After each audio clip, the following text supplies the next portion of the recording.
The Hearth and the Salamander is the title of the first part of the book.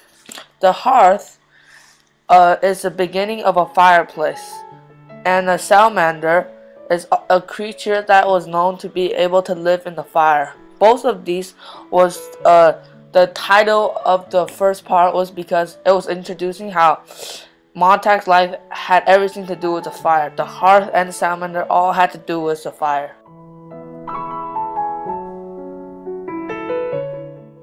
The title of the second part of the book is called The Sieve and the Sand. In this chapter, it's when Montag tries to understand the knowledge about reading. He knows how to read, but he does not know how to gather in the knowledge. So the sieve is being compared to Montag's brain, and the sand is being compared to the book's information.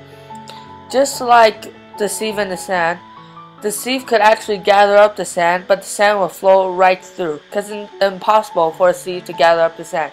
Just like Montag's brain, it could gather up the information, but it is impossible for him to understand the knowledge from a book. He could only read the words, but has no idea what it really means and how he could imagine what the book could be like.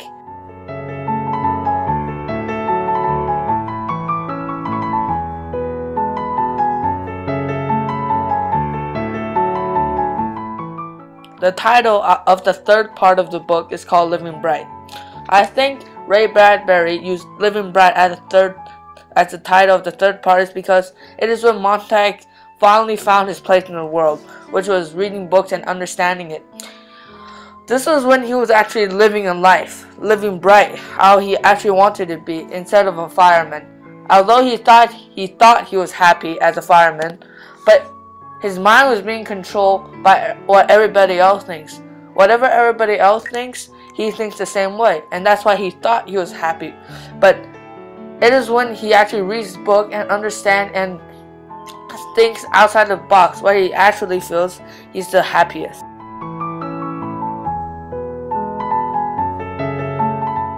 I think the theme of Fahrenheit 451 is saying that the mind is a very fragile thing.